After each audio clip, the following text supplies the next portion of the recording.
Welcome to In Your Garden, and today a program of the difference. We're actually looking behind the scenes, you've probably guessed, at the cut flower industry, and you might relate some of the production details to the growing of annuals in the home garden, but on a large scale like this at Leo Lynch and Sons at Dural, it's quite a scientific business. Here we have a whole variety of crops to show you, so it's an ideal aspect. Calendulas, or English marigolds as some people call them. The English might even call them pot marigolds. But they're, well, a very popular flower for winter, particularly for the people that like the brighter colours. Mainly a winter crop. Actually, this crop is finished, or it hasn't finished flowering, but it's past the picking stage and due to be turned in. A lot of people that grow calendulas in the home garden will realise that one of their main problems is rust. And here, although the crop is right at its very end, you can't see a spot of rust on the whole lot, which is an indication that to grow flowers to, well, reasonable perfection to the market, you've got to be with them all the time, and to get freedom from rust, it is a continuous spraying program, not with very toxic sprays, fungicides like Zyneb are normally used. And over here, a great area of statice. Statice is mainly a warm weather grower, but it's a very popular standby because, as most people will realise, that statice is almost everlasting, lasts for 12 months or so, and even when it's dried out, it still keeps its colour reasonably well, and it's quite a good filler. But statice is it's actually a perennial, but it's generally grown as an annual, and because it doesn't transplant, it must be sown direct into the beds. But after a time, if it's well grown, it makes a very complete sort of cover, and it's almost a weed-free cover, but long-lasting and a good standby.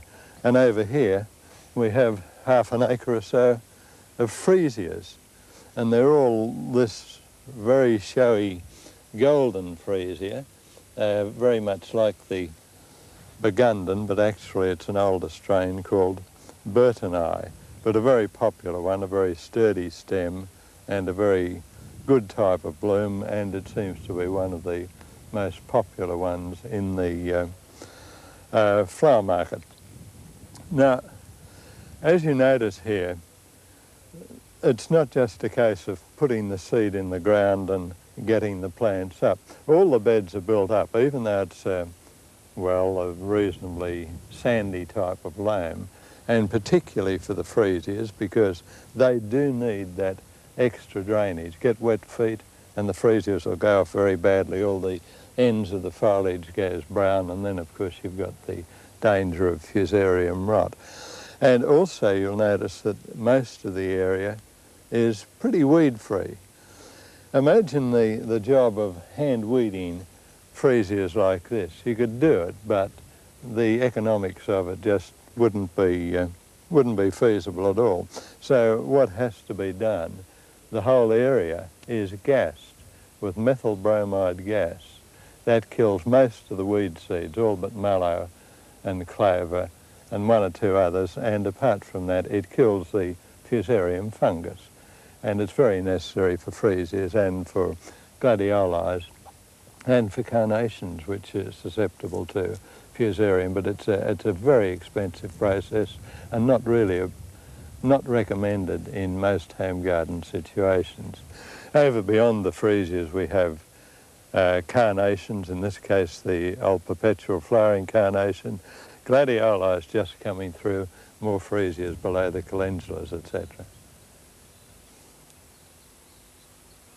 Even then, gassing doesn't completely remove all risks, because you get problems such as bacterial blight, which is not soil-borne, it's seed-borne, and if you happen to get a wet winter and get that amongst your plants, they'll go over like skittles.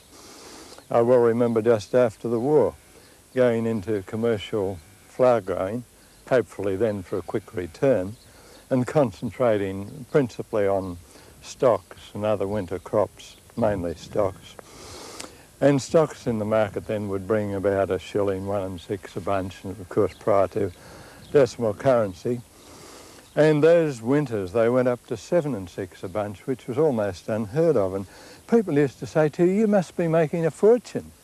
But they wouldn't realise that instead of picking 100 or so bunches, you were very lucky to glean half a dozen out of the crop. So it's not all as easy as it may seem.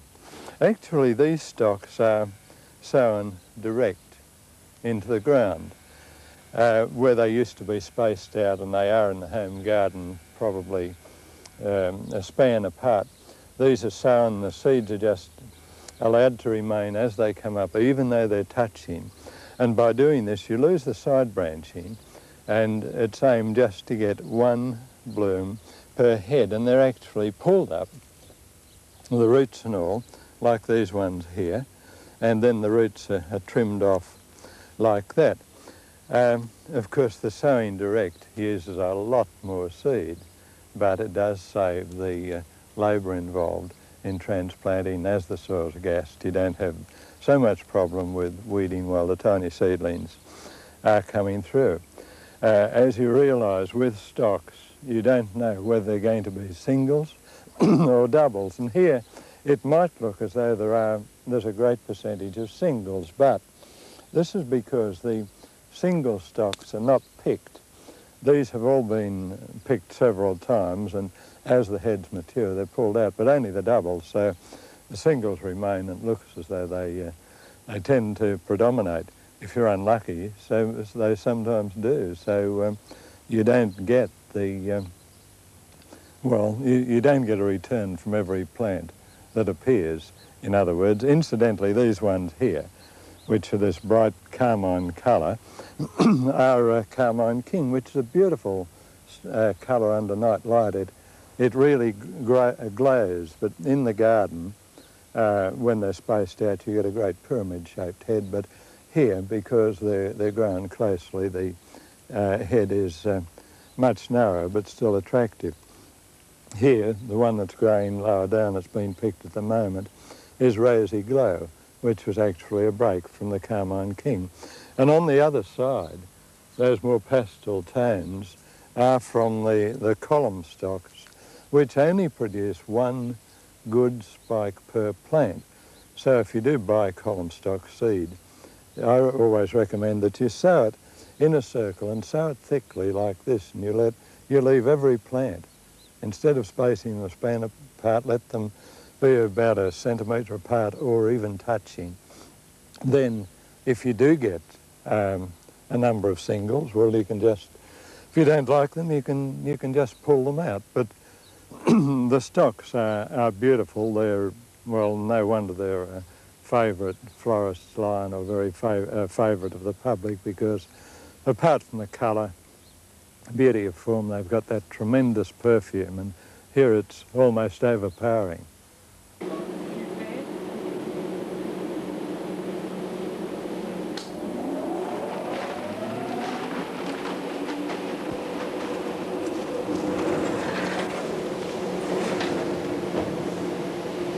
Well, that roar you can hear is from 10 very large air conditioners that control the temperature in this huge chrysanthemum production house. They duct the air in, they keep it above 16 in winter and below 26 in summer. This would probably be the only place in Australia, and it's part of the nursery, where they produce chrysanthemums the whole year round. We showed the production of potted chrysanthemums at Newport's recently. Principle is the same, except here they're trying to get the length of stem for the bunch trade. And that principle is, of course, that chrysanthemums make growth while the days are lengthening. They initiate bud as the days start to shorten. So for growth, to lengthen the days in winter and early spring, they've got electric lights, and then to shorten them in summer, we've got the drapes that just cut the lights down, and then that's going on in different parts of the houses the whole year round. To keep the chrysanthemums supported, there's wire mesh so that they don't flop over. Watering is all by sprinklers that keep the water well away from the flowers so they don't get spotted and the weight of the water doesn't bear them over. It's a real well production factory, and you might say, why so much trouble when you can grow other things? But people do like chrysanthemums because they last just so well.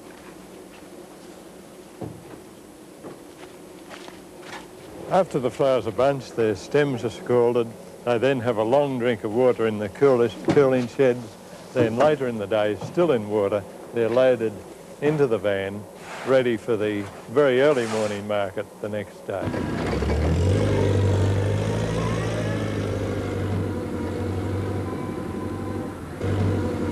The market's a very busy place, seething with activity.